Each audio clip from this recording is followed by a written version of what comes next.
It's the horror of Halloween. It's WLW 605 like you've never seen. As tonight we discuss as the men turn to monsters as they step in the ring for the world heavyweight titles. Or we're going to see the dead rises from the grave, walk into the Hell in a Cell, and they kill even a bigger demon. Oh, I'm getting choked up here from all the fog and the ice and this horrifying graveyard tales as me, a Christian Fury, will present to you the gates of hell of Halloween Havoc, Hell in the Cell. The true origins of the Dungeons of Doom and the Ugandan giant Kamala and the mysterious Yeti and the master himself of the Taskmaster Kevin Sullivan. We're gonna break him from the brothers from all the way from hell, the big red machine, Katie, as we will discuss even Katie Vick. We will discuss as the greatest ultimate warrior as he answers the challenge to get buried in the casket and to get bit by a cobra, but the man they call Jake the Snake. And when the full moon rises, Christian Fury and Survivor of Pain begins to die on this very special WLW 605 Halloween. It's coming. It's here. Hey, welcome to the show, ladies and gentlemen. I am your host, Survivor of Pain, Bill Blanchard, along with my new co-host, Christian Fury, a man who shocked the world. What's up, dude? Happy Halloween to you. Yeah, happy Halloween, boy. That was a scary introduction. Damn straight, dude. Let's get this party started. Popping open an ice cold Dr. Pepper right now. Ice cold monster.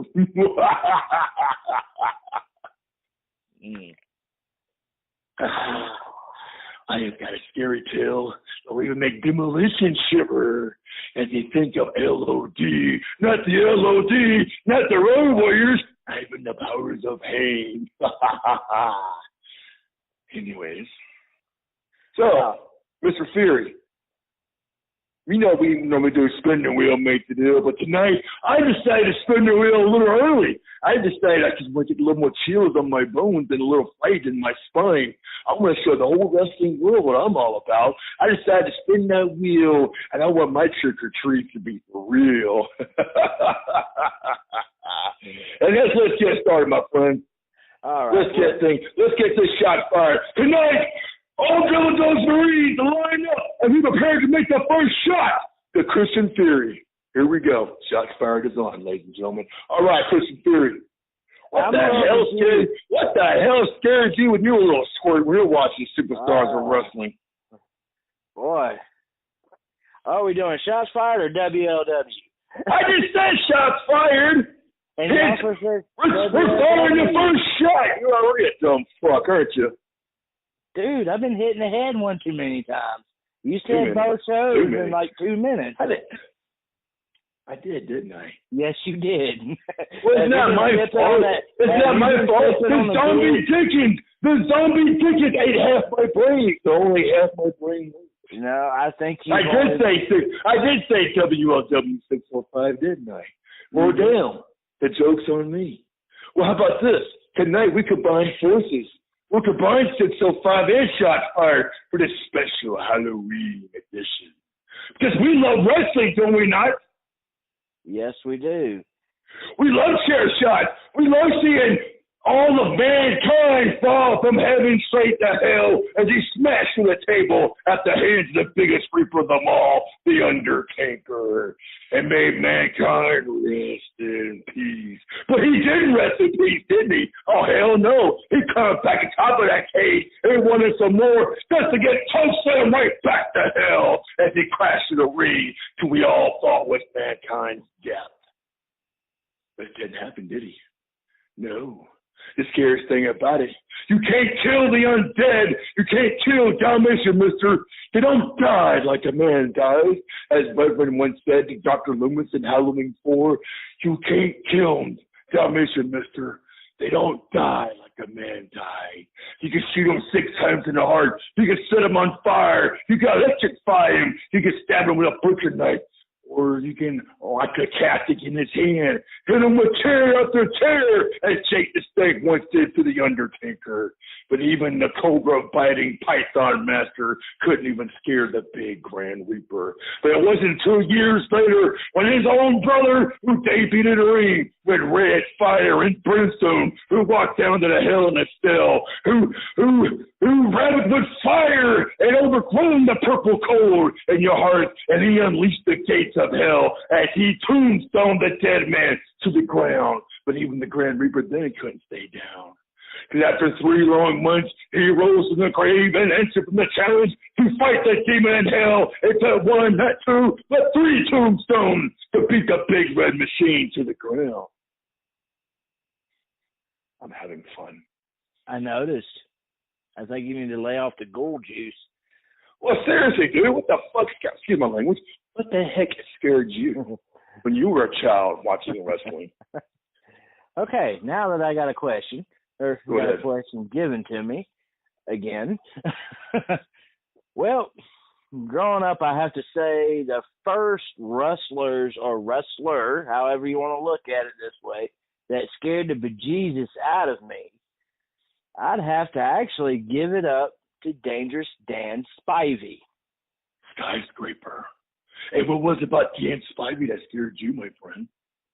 I think a lot of his was his menacing looks and that theme music he had in WCW, the way the lights faded and the weird lighting show happened and that weird music that came and played. It just scared me. And can't knock Sid Vicious either, because he had a menacing look. He had that look that would scare the fans too when he was about to do something devastating to his opponent, or his victim, I should say. Oh, but the one that I vividly remember that actually gave me nightmares was the Phenom, The Undertaker. I had nightmares about that guy when I was little. Ooh. As a matter of fact, no offense, but I still kind of have nightmares about him.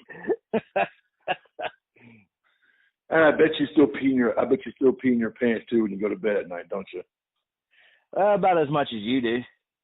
Oh no! See, I got mine under control. See, I wear a damn plastic thing when I go to bed, so it fills up before I get up in the morning, so I wake up dry. But anyways, going back to the skyscrapers. Now, Sid Vicious was a walking, talking Frankenstein. He spent too much time in the tanning bed, if you know what I mean. But he had that monstrous look.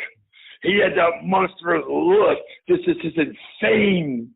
I rule the world. Just that psycho Sid look. I mean, yeah, that name fit the role of Sid Vicious.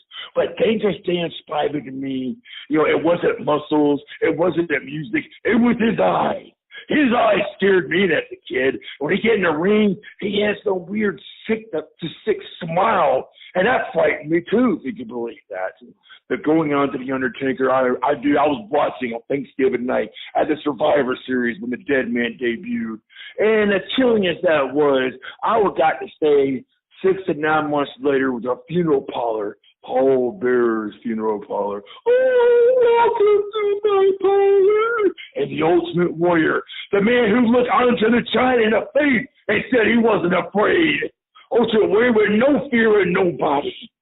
But you saw fear when he got close to The Undertaker. And, dude, I'm not going to lie to you. What terrified me as The Undertaker hits him with the urn and picks him up and puts the Warrior in the casket, the coffin, and the Warrior was fighting, and the Undertaker was punching his stomach and punching him in the face and then slammed the door shut. I was scared.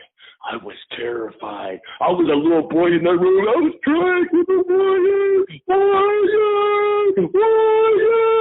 And then when he opened up the casket, he looked dead. He looked dead. Now that scared me, my friend. Speaking of friends, may I ask you this, partner, boss? Do you hear voices when you're in the ring wrestling? Yeah, they're usually saying sanctuary and stuff like that. But you know what I heard when I was a little boy? What's that? Sting. Here I am. Here's my magic of the Black Scorpion. The Black Scorpion, his magic is too powerful for you. Even you and all your little stingers will tremble with fear when you come to face with me, Sting, the Black Scorpion. Now, let me be honest, though. We saw what worked with the WWF with The Undertaker and the whole segment, but WCW was doing something a little bit different with another kind of magic, dark voodoo magic of the Black Scorpion. Now, did anything about the Black Scorpion, the whole angle with Sting, how did you react? Because, I've heard Stinger say, and maybe a Ric Flair too, a lot of people felt like that whole thing ruined Sting's career at that time and ruined his championship run, which is why Jim Herd made the call to get the belt off Sting and put it back on Flair, because he wasn't drawing in the house, so it's because of this Black Scorpion angle. But before I throw my 2 cents in, if I liked it or hated it,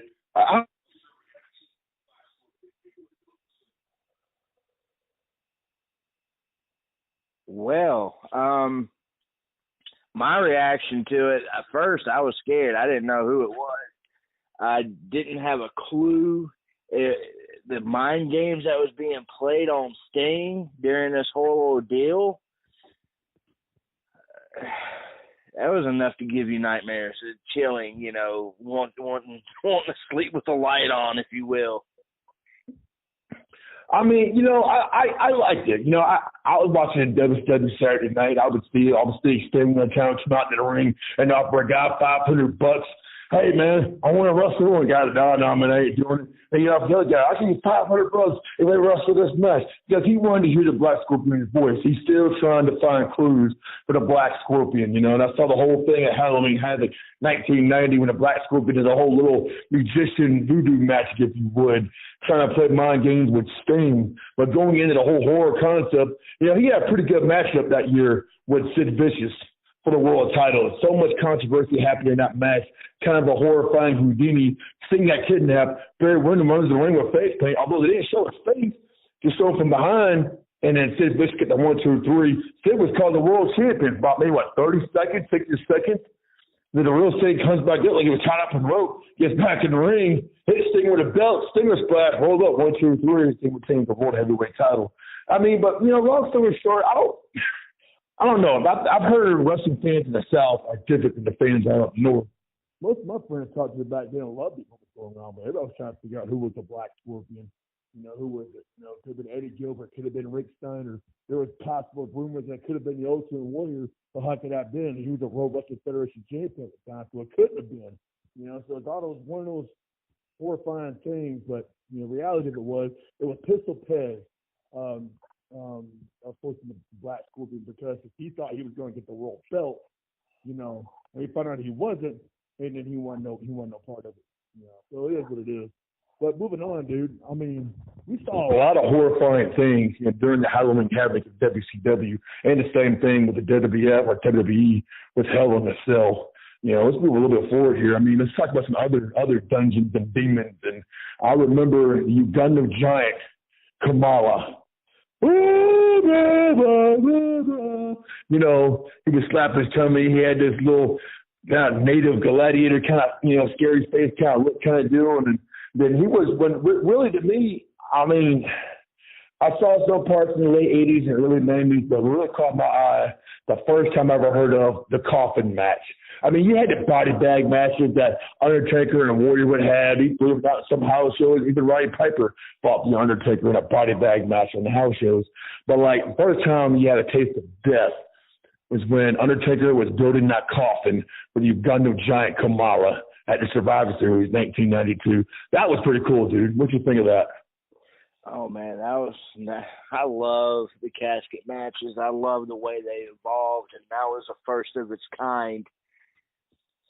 Painted up with the star and the crescent moon, like the Ugandan giant Kamala painted on him for his war paint.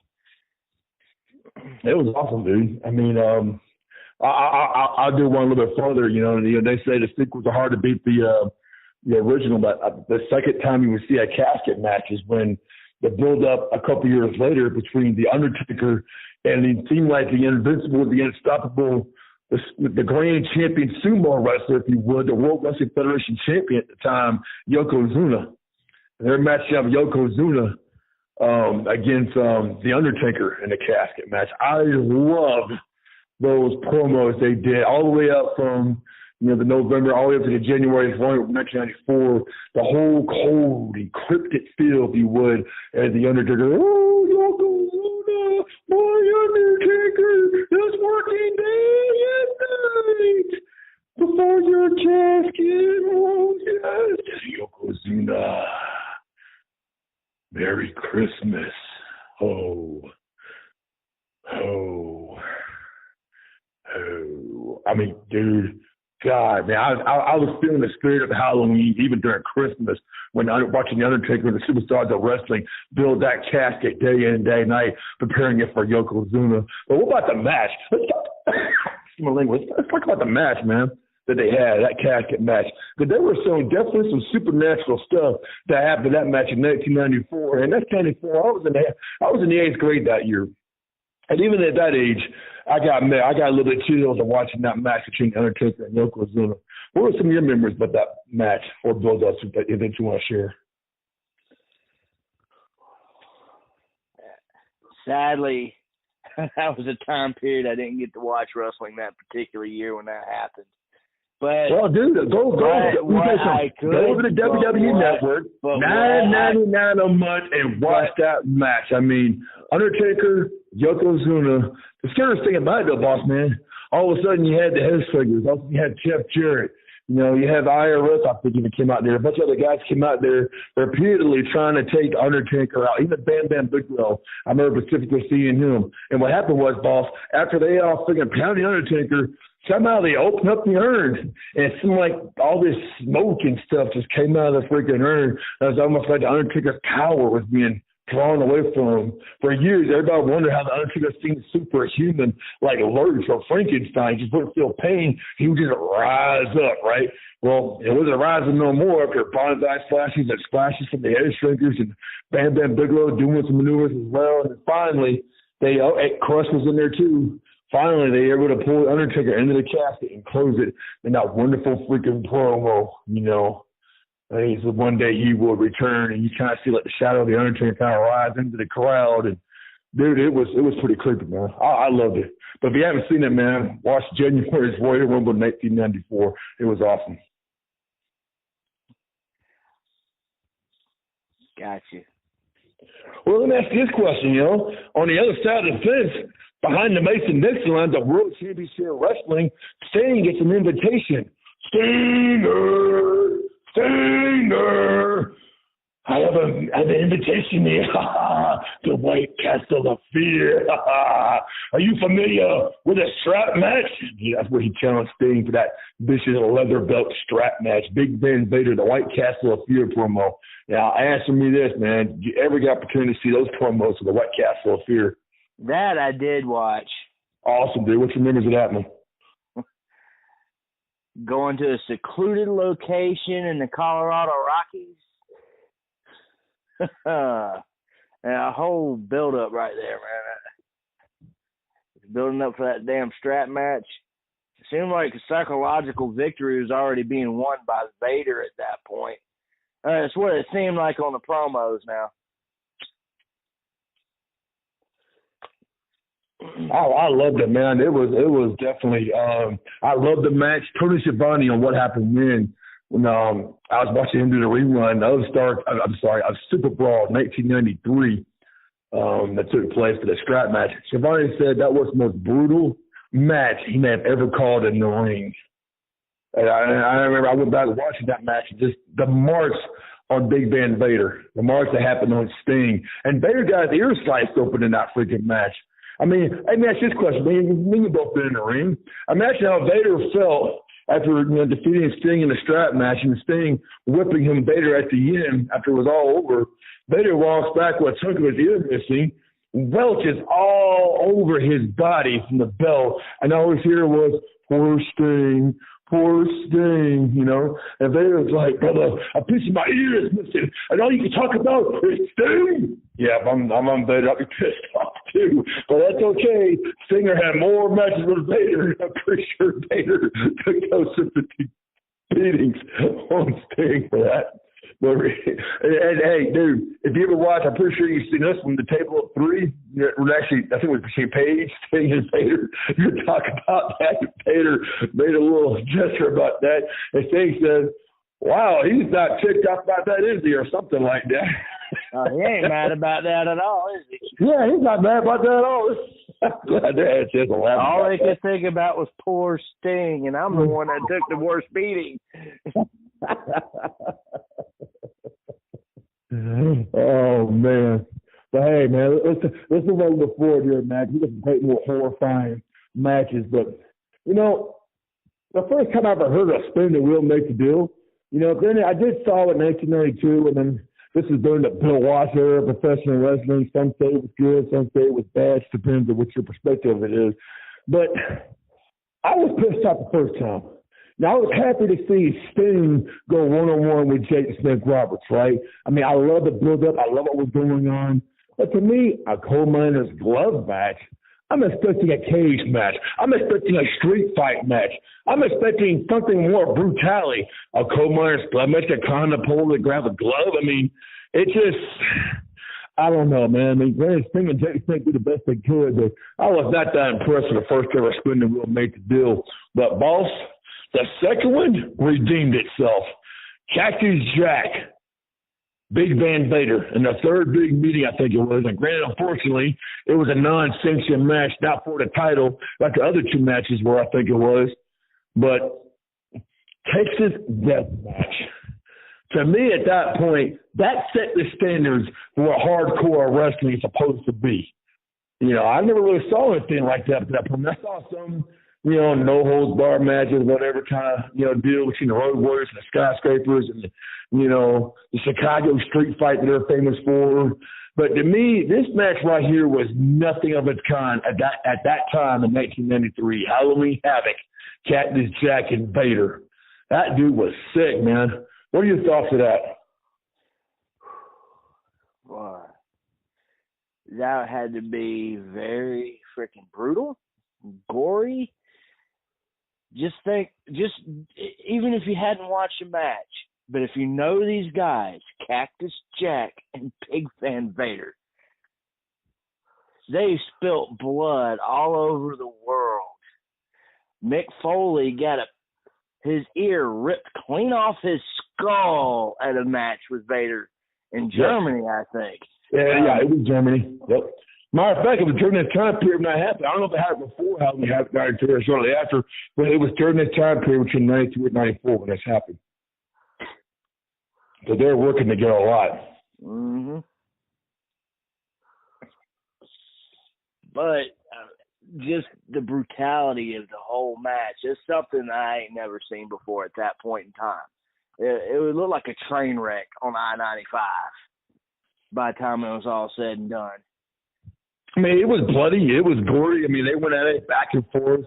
Vader got busted open. Cactus got busted open. Hell, that's where I learned this particular phrase. I used the last UCW show. I mean, Jesse the Bobby Ventura said, well, you know, Tony, the only good thing about this match, Cactus and Vader were already both ugly to begin with, so they ain't got much to lose in a match like this. I've always loved that line about Jesse Ventura. God bless him. But, hey, dude, let's move forward here a little bit. You know, we saw some other great horrifying matches, but what about some other kind of drama that happened in wrestling? Let's take the WCW a little bit longer before we go into the WWF a little bit more in depth. Do you remember Halloween Havoc, 1995, in Detroit? I just saw this event not too long ago. It was Hulk Hogan versus the Giant. Paul White's big wrestling debut in the ring, you know, where here is a monster truck challenge. Two guys in a roof in a sumo kind of style match with the monster trucks. And then later on in the night, they're going to face in the ring for the world heavyweight title.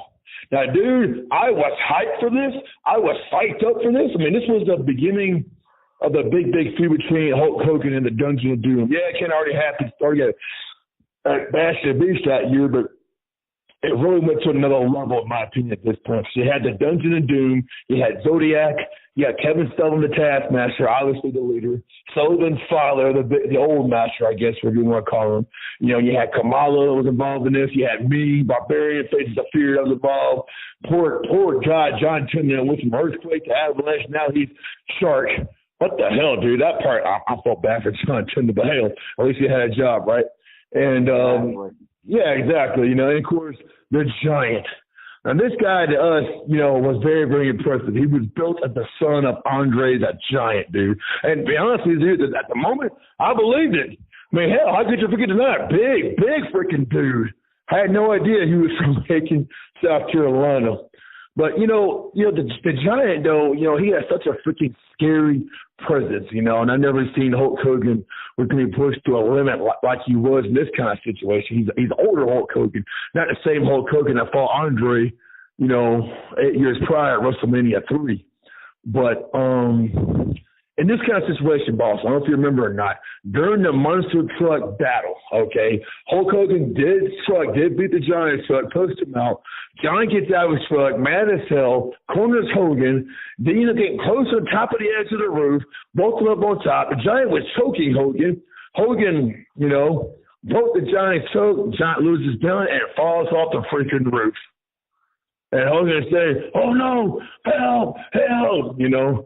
Of course, Bobby the Brain Heenan is selling this like crazy.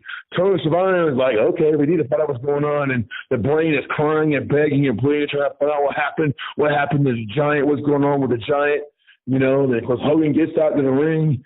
"Hey, brothers, I didn't want the Giant to take the plunge, brother. It wasn't supposed to go down like that." And then the Giant music came, and Giant's walking around like it ain't nothing, and Hulk Hogan looks scared, slapped to death. Now, did you see that pay-per-view? Did you think it was TV? I watched that pay-per-view live at a buddy of mine's house. Oh, that's cool. Yeah, I did too, actually. I mean, the monster truck thing was cool and all, but it wasn't until we thought that the Giant got knocked off the freaking roof that you're like, that's not supposed to happen, was it? You know, you start questioning yourself and start questioning your sanity on it, going, that don't just seem right there.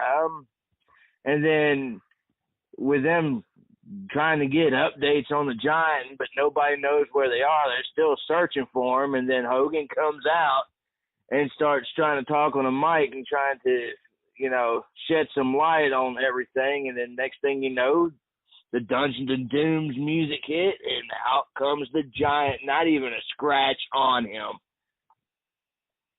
Boy, that played mind games right there.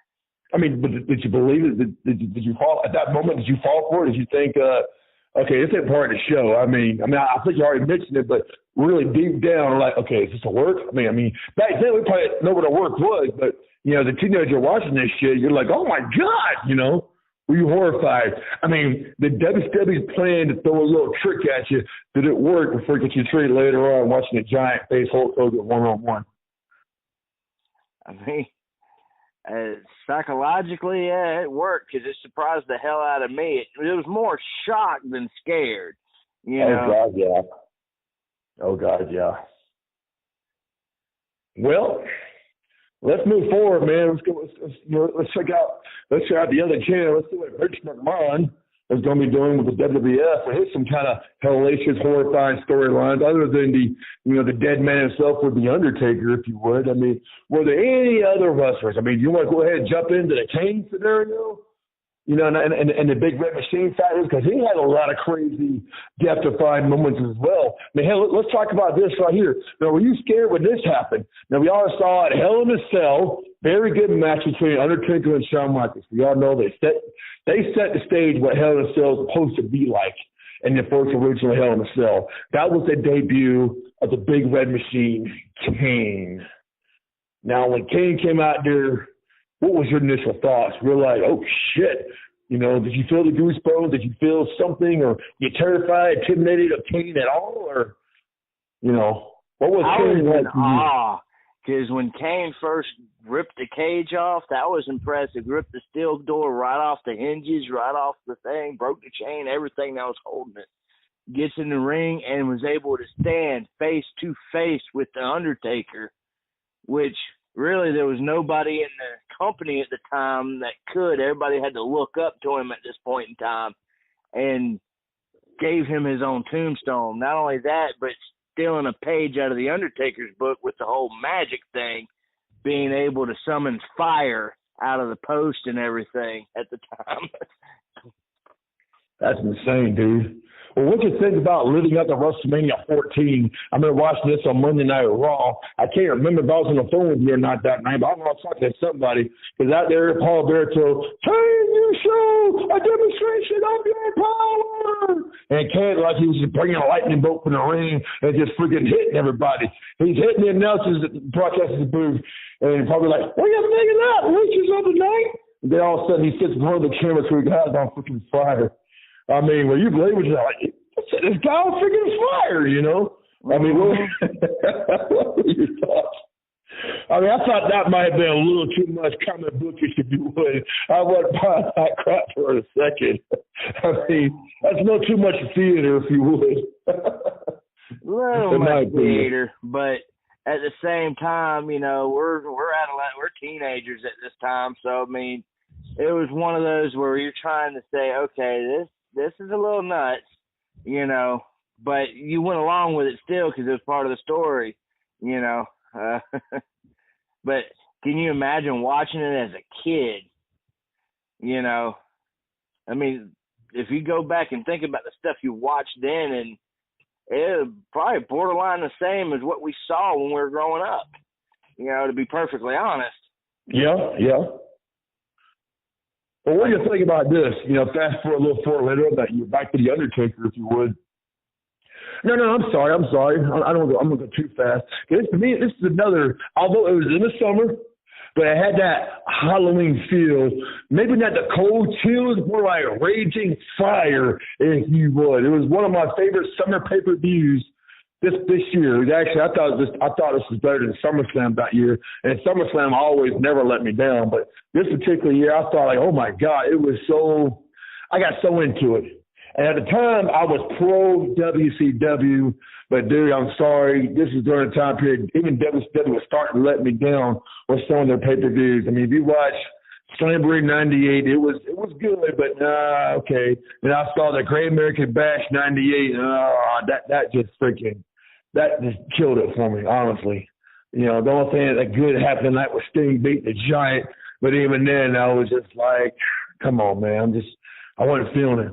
And then I remember the following week was King of the Ring 98, dude. I'm talking about Stone Cold Steve Austin versus Kane in a first blood match. On the same night, we had The Undertaker challenging Mankind in Hell in a Cell. Dude, the promo they did with Classy Freddie Blassie, man, made it so intense for me. I actually felt goosebumps on my spine. My hair stood up a little bit because I was hearing a dead man actually do it. And Blassie wasn't dead yet, but he was pretty close to it. You know, God bless Classy Freddie Blassie, but he had that unique voice that just spoke to me. You know what I'm saying? To me, he was a Dr. Loomis of the WWE because, you know, it's just hard to describe it, man. I mean, but it was like, I love the build-up they did, and the matches itself was horrifying. I mean, come on, dude. Who would not want to tune in if somebody could have ripped that mask off and make that man get set on fire? Because that was the stipulation of that match, you know?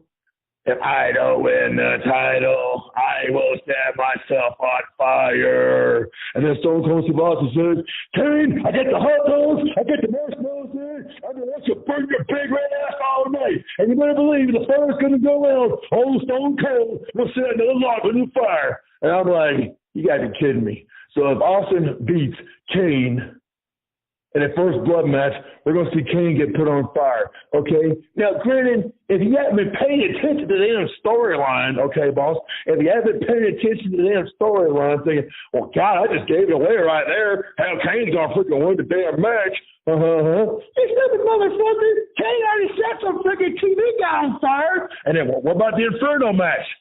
Okay, it happened after WrestleMania. Didn't the Undertaker put Kane's arm on fire? So yeah, it wasn't hard. It wasn't hard to believe.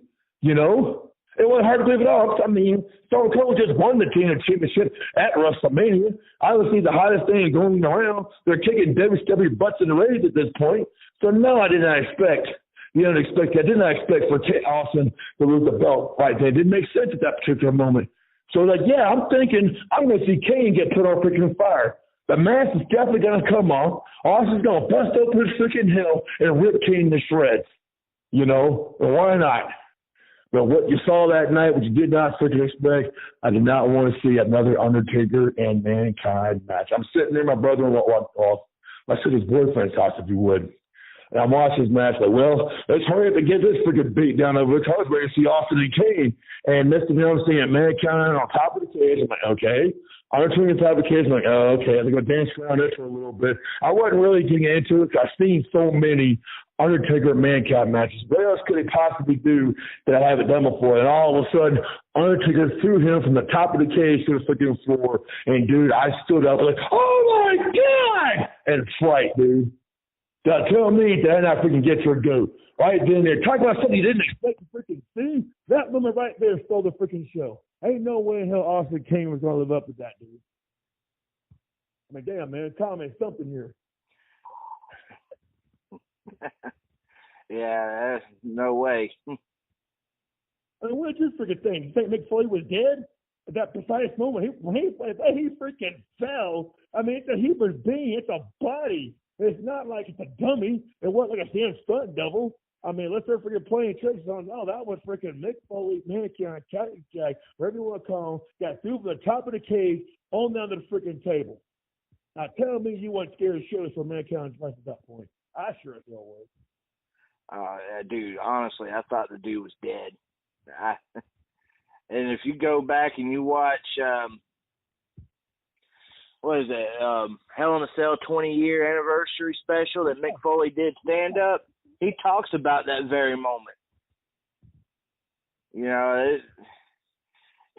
he freaking Terry Funk whispered in his check to see if the dude was still breathing because Undertaker asked him to go check to see if he's still alive. I know. Before he got choke slammed out of his boot or out of his shoes.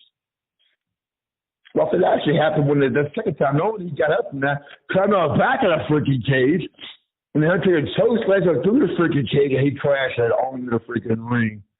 I mean, dude, that moment right there, he had to be dead. He had to be dead. There's no freaking way. And we all know what happened a year later after this, man. The scariest thing about it, we all knew Owen Hart fell to his death in a very, very similar manner.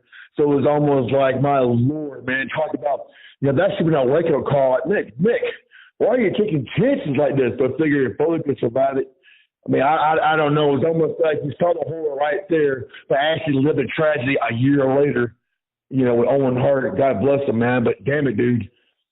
The WWE at that point, in my opinion, was really testing the reality lines here of what's real and what's not so real. Although it was real, it was only by the grace of God fully survived. Now, I'm a religious man, Jay. You know as well as I do. I do truly believe the good Lord says, okay, I'll give you one. Be careful what you're doing. When Owen Hart, my opinion, had to be showed Vince a lesson here. Don't push your talent. You put some kind of limitations on your talent here. You don't have to figure doing death-defying stunts just to get over. But hell, 20 years later, obviously, Mick Foley, that got him over. It didn't stop Mick Foley from doing more vicious stunts in the ring, obviously. But still, man, that scared me, man. I'm just being honest with you. You're looking for a fight, Hell in a Cell, 1998, King of the Ring. Will give you a fright.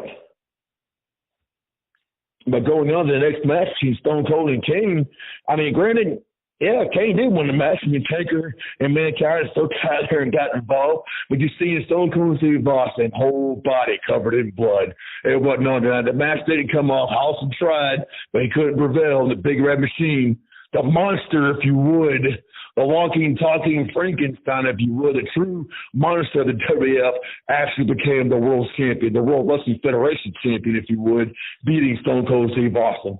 That right there, in my opinion, put Kane in the Hall of Fame. Maybe. I don't know. One day. Yeah, we will be in there.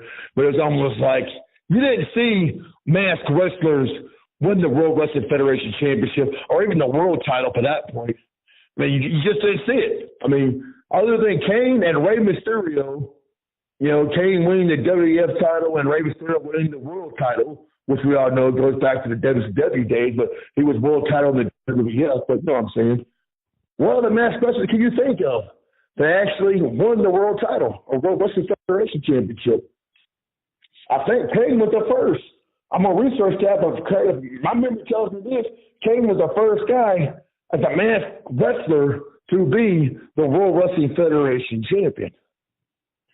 I believe he was, because they even made mention about it when he won it, that he was the first masked champion. Yeah. Rey Mysterio would win it years later. As the world title, world champion, 2006. He also won the WWE championship. Yes, he did, briefly. He won it and lost it in the same night. And John Cena. But I call it the first. It had to be Kane. So that was impressive, man. I'll give Kane credit where credit's due, you know. But moving forward, man, when Undertaker, obviously later on that year, you know, he did the whole somewhat crucifix thing. Was I know McMahon said, "It's not a crucifix, it's a symbol, Bruce." Okay, this is, you know, but the whole thing with Austin up there. He had its moments. I was just kind of like, whatever. I felt like, but I gotta admit it was funny seeing a bald-headed Steve Austin up there. Like, oh crap, looking around. It was a little funny. This is facial expressions he's trying up there. Oh man. But dude, okay, let's go a little further here, man. I mean, I know we saw Undertaker obviously was on a lot of these big angles. What are your memories when the Legend Killer Randy Orton was trying to make a name for himself in 2000 and I know 2004 he finished up the World Mick Foley. This is 2005. I remember now. 2005 he started to feud with the Undertaker. We saw I think it was no pay-per-view if you would. Randy Orton defeated the Undertaker in his own casket match, and then once again he put the casket on fire. You know, and everybody thought, well, you ain't gonna see Undertaker until what? Next year at WrestleMania, but he came back and he turned again. And showing signs of his return against Randy Orton. When you think of that, some of those poker night stuff, if you would, where you know Randy Orton's in the bathroom and he looks at the mirror and then boom, there's the Undertaker's face. Orton turns around, no Undertaker, turns back around, he sees the Undertaker, and Orton freaking leaves, and it's onto his face and kind of turning his head, looking where Orton is going. Now, what did you think of that, honestly? That was crazy. Not only that, but at one point he saw blood on his dad's face. Now, during this whole stuff, which is kind of humorous, but like WCW, you know, years prior, were criticized when they tried to do something very, very similar to the Warrior and Hollywood Hogan at the time. When Hollywood Hogan would look in the mirror, all of a sudden there was the Warrior's face. Hogan's like, you know, but WCW was highly criticized. I guess they just didn't have the right people in production to produce these things because it didn't really get over too well in 1998 when they tried that similar to the Warrior. But hey, dude, let's move on a little bit. We've got to mention this guy. What are your memories of Papa Shango and those voodoo stuff they tried to do to the Ultimate Warrior? I remember specifically Warrior was he was sitting on Nasty Boy Brian Knox, if I remember correctly. He was in a match with Superstars of Wrestling. This is right after WrestleMania 8, right? Papa Shango comes out to the ring, grabs the Warrior's one of his bandanas, if you would, goes to the back. I guess he got some kind of voodoo curse. And all of a sudden, in the match, Warrior starts holding his stomach, and he's in such agonizing pain. Medical people and WF officials coming in the ring trying to get him in the back, and Warrior's just screaming, and all of a sudden he just pukes everywhere. And Papa Shango gets some kind of voodoo curse. What are your real thoughts? Were you ever terrified of Papa Shango in 1992? A little bit, but what got me is when when Ultimate Warrior was doing an interview and he started bleeding from his face. Yeah, man. For no reason. I mean, it was just like, boy, Papa Shango, you Warriors, and all of a sudden, just like coming from his forehead is this black liquid, if you would, and we're like, Warriors, Warriors. Okay.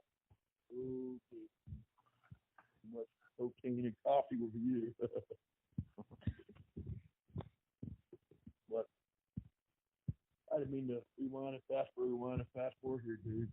I know get close to the end of the show, man, but let's talk about this real quick, man. What was some of the most top horrifying moments we probably haven't mentioned yet? What really, truly scared you? I got one first in mind. I'll bring up just a second. That terrified the hell out of me. But what about the Chamber of Horrors match? Oh, yeah, Halloween Havoc, 1991.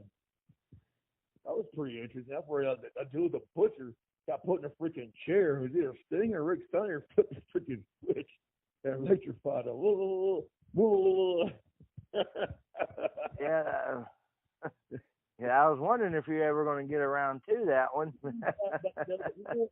People really criticized Halloween Havoc 91 Chambers of Horror for some reason. That was actually the opening match, the big cage match they had that involving Sting and the Steiners and a few others against Jack Azul, the Butcher, and a few other guys. Just that match didn't get over very, very well, surprisingly. You know, it was highly criticized. I guess, I don't know. That's probably why it didn't stick out in my mind all that much. But, you know, the ending was kind of funny. Yeah, put your opponent in the chair and flip the switch. Excuse me. But I think we need to go on to honorable mentions. That was pretty good match types, but may not have made our list that we talked about. And I want to think of the Thunderdome match. Oh, dude, I was 10 years old, man. 10 years old. That was, believe it or not, that was the first, other than SummerSlam 89, that was the first, SummerSlam now was the WWF, but my first WCW pay-per-view I saw live was Halloween Havoc 1989. My God, dude, if you don't mind me mentioning this, it was Sting and Ric Flair, okay, against Terry Funk and the Great Muta. You had Ole Anderson holding one towel, Gary Hart holding their towel. And the idea of this match, they're going to beat each other to death if whoever person throws in the towel and surrender, man. Dude, it was probably, now granted, Sting and Flair might laugh about that particular match. Some people didn't like the cage. But dude, as a kid, God, I was in wrestling heaven. I love that match. That is the all-time, my top 5 favorite matches of all time, only because it stuck to my childhood so much, man. The Thunderdome cage match, Halloween Havoc, 1989, settling the score. Also on the card that night, if you don't mind me mentioning this, it was Flying Brian Pillman challenging the total package Lex Luger for the U.S. heavyweight title. That's another good matchup people need to take a look at. And, of course, the big meeting between the Road Warriors and the Skyscrapers. Dangerous Dan Spivey and Sid Vicious versus Animal and Hawk. Dude, Halloween Havoc, 89, man. If you haven't seen it, check it out on the WWE Network for $9.99. I'm sorry, man. I didn't cut you off. I just got too excited. That's all right. And another honorable mention, if you haven't watched any of them yet, would be the Punjabi prison match. Oh, yeah. Talk about that one there, boss. Well, it was supposed to be Khali's thing against The Undertaker, their one of their meetings. But for some reason, Khali couldn't wrestle The Undertaker in this Punjabi prison. It wound up being The Undertaker and The Big Show. Big, weird, you know, because Khali was in the backstage, supposedly, I don't know, with pretend or whatnot, and Ted Long says, you know what, Big Show, you are not running tonight. Get the stepping, player. I'm like, wait, what? Dude, I'm surprised people didn't ask for the money back. And people are looking for, because the pay-per-view prior, the great Khali demolished The Undertaker. You know, the Dead Man's rematch, and just, I don't know what the hell happened. I'm not sure the reasons why. Could be a number of reasons why, but. But, yeah, hey, give the Big Show credit. He put up a pretty good fight against The Undertaker, in my opinion. Yes, and in a match type that hadn't been done at that point. But the concept of it, I mean, you having to climb up for cage after cage, you know, made out of bamboo and steel. I mean, granted, they're not going to tell you the steel part, but it has to be, or the bamboo wouldn't hold up to the weight of the wrestler trying to climb it. No, definitely not, man. But we got to see one more recently when Jinder Mahal was WWE champion, defending his title. And guess what? Khali came out and made the assist. Weird, huh? But that was definitely a scary type style match that didn't quite make the cut of the list, but deserves honorable mention. Well, if I could mention the other mention yet, I want to say this though. The one guy, as a kid growing up, granted, he's not a respected wrestler, but to me, he should be a respected character because, in my opinion, the character did got over. It brought a lot of money when the guys were having these matches in 1989. That's because of the movie No Holds Bar, but for SummerSlam, even No Holds Bar Christmas, the big cage match, and it was the Human Wrecking Machine. Hogan, Beefcake Barber, we are going to destroy you. My God, the first time I saw him, he had such a presence, such a big physique, the monstrous eyes he had were cross-eyed, if you would. If someone like that staring at you, I don't care if you're Hulk Hogan or Brutus Beefcake, even Randy Savage, with all due respect, you couldn't control the Human Wrecking Machine Zeus. I mean, that time right there, Zeus seemed invulnerable to pain. I mean, I love when Zeus got to the ring, that presence he had, and with the match they had at SummerSlam '89, I thought it served its purpose. I thought it was pretty decent. And then the scary thing was that the Survivor Series 1989, Zeus was so powerful, so strong, ripped Hulk Hogan's neck, and it pulled a vicious chokehold, and he wouldn't let go of the hold, and the rest figured disqualified. Like, what the hell? Talk about getting ripped off with your money right there. But then Vince made it right when he made No Holds Bar Christmas, the match, the movie, together. Hulk Hogan and Brutus Beefcake will challenge my Macho Man and Zeus in the steel cage. I mean, damn, hell, they made some money with that stuff, man. I mean, as a kid growing up, Zeus was very, very intimidating. And I know some people might laugh a little butts off about this and how they criticize me for saying this. But if I had to create a fantasy warfare match as far as the fear part goes, do you think the Human Wrecking Machine Zeus would have had the fear of death of the eyes of the Undertaker looking back at him?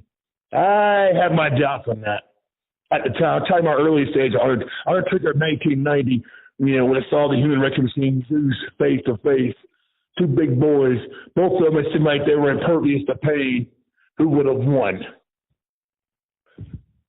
Well, it's hard not to be biased, but I'd have to say Taker would have probably won. I think the Human Wrecking Machine would have freaking ripped the Undertaker's head off. Sorry, I'm a little bit biased too because I thought Zeus. Remember now, Undertaker felt the chair shots, the other hard ass too. If Zeus would have got it, Paul Bear would have got in the ring and tried to hold the whole urn thing. Zeus would have got a hold of it and got that freaking urn, I think. And I think Zeus would have used it on the Undertaker. I mean, I don't know. I think the Human Wrecking Machine Zeus, if I, probably would have done a good look into the Undertaker. Just my opinion. You gotta remember now, someone like the Berserker gave the Undertaker a run for his money. He was the first one to really put Undertaker down, other than Hogan. So I don't know. I think Zeus. I know you're a little biased, which is cool. But I still feel like the Human Wrecking Machine Zeus. You would send the dead man take a couple steps back, in my opinion. That's cool.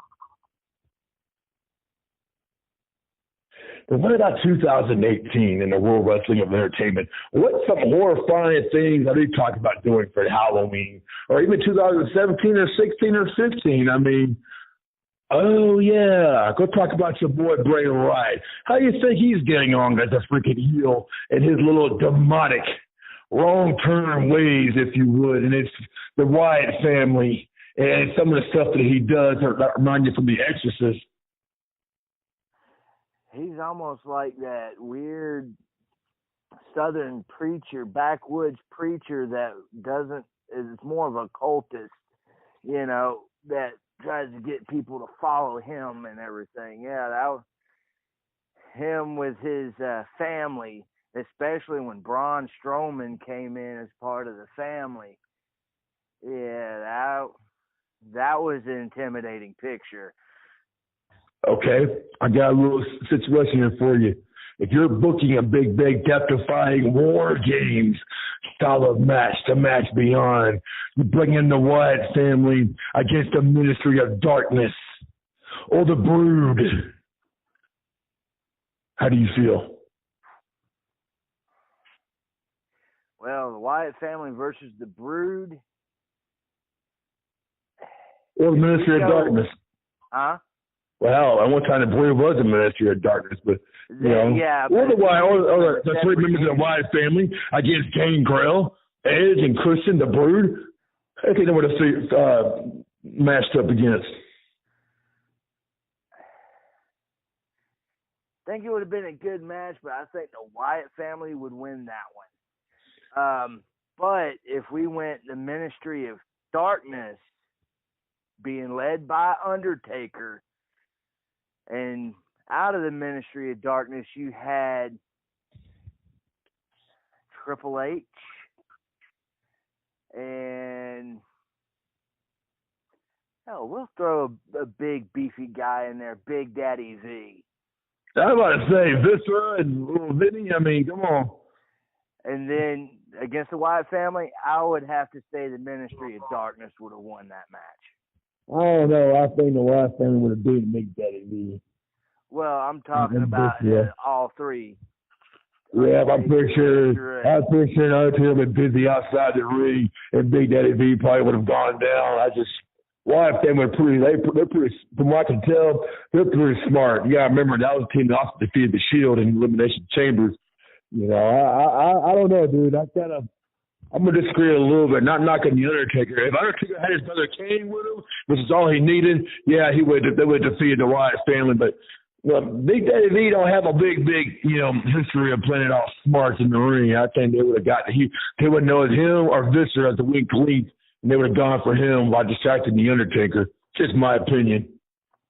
But if it was just the Undertaker, obviously already proven, the Brothers of Destruction. If you had them against the Wyatt family, we already saw at the Survivor Series on the 25th anniversary of the Dead Man's debut, if I remember correctly, they defeated the Wyatt family. By themselves. Yeah, exactly.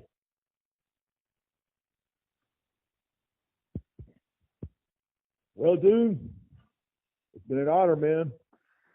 Reliving our scares. Reliving our nightmares. Reliving.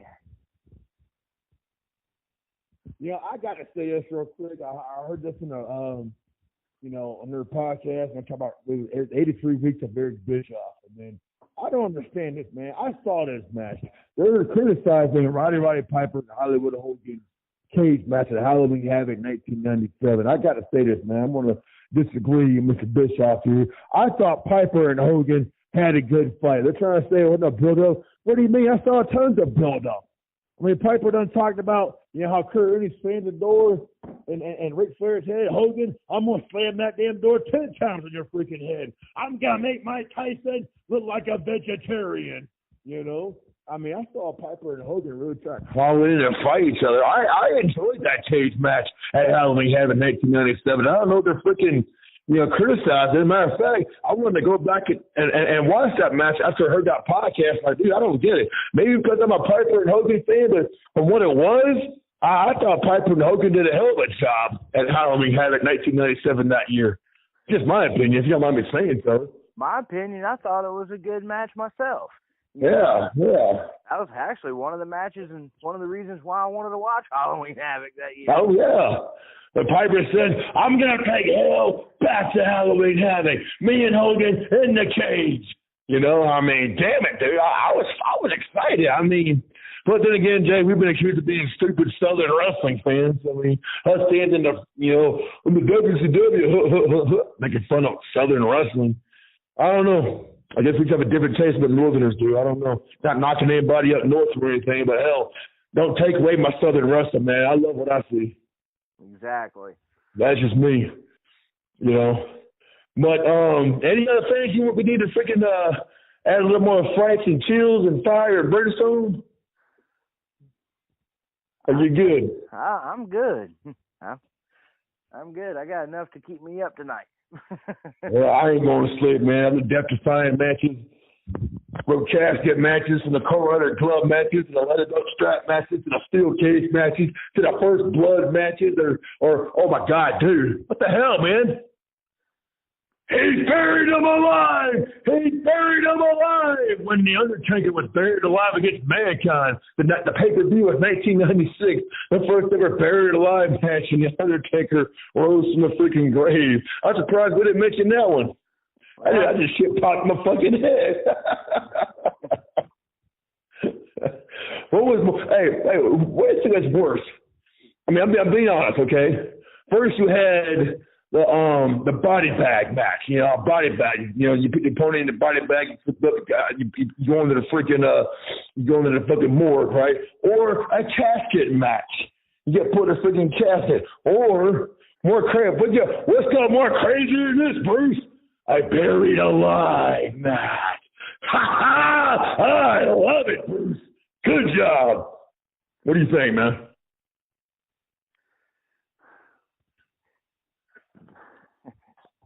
Really, the only thing that's different is the stipulation, but at the same time, they all represent one thing: death. Yeah, there you go. There you go. Yeah.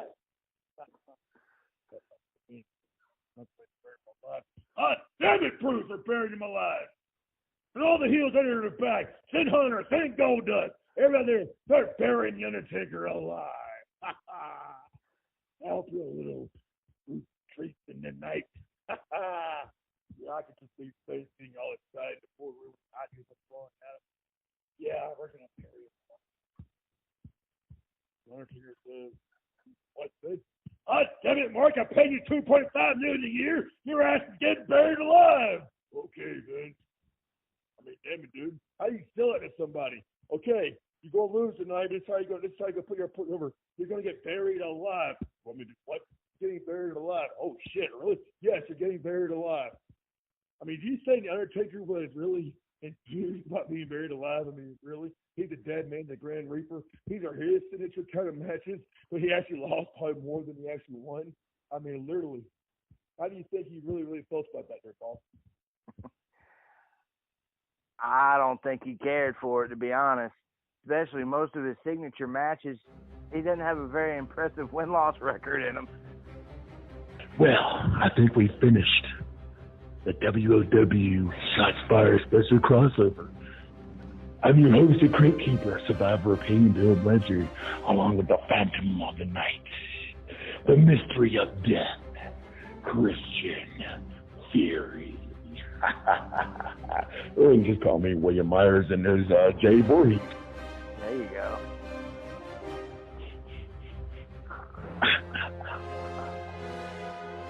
Speaking of which, fans, if you haven't seen it, go to the theater and prepare to watch the 2018 Halloween, 40 years from the original. Watch Michael Myers and Laurie Strode have their final showdown. And speaking of which, are we ever going to get the rematch between Jason Voorhees and Freddy Krueger? Don't think it's going to happen. But hey, watch up on YouTube. A bunch of freaking videos about Jason Voorhees versus Freddy, Jason Voorhees versus Michael Myers. Personally, my heart's with Michael Myers. My money's on Jason Voorhees. I don't know. It's a kind of a toss-up kind of deal who actually won between Jason and Michael Myers. But Michael Myers is the original to me, man. So I guess my heart would be with him, but my money would probably be on Jason. Who would you pick? Jason. Jason? Oh, okay, cool, man. I like Jason and everything. You know, but they're both icons in the horror field. But either way it goes, man. Well, dude, hey, man, until next time, I'm Bill Blanchard. I'm Jay Garganeous. We'll see y'all next time. Y'all have a good night, y'all.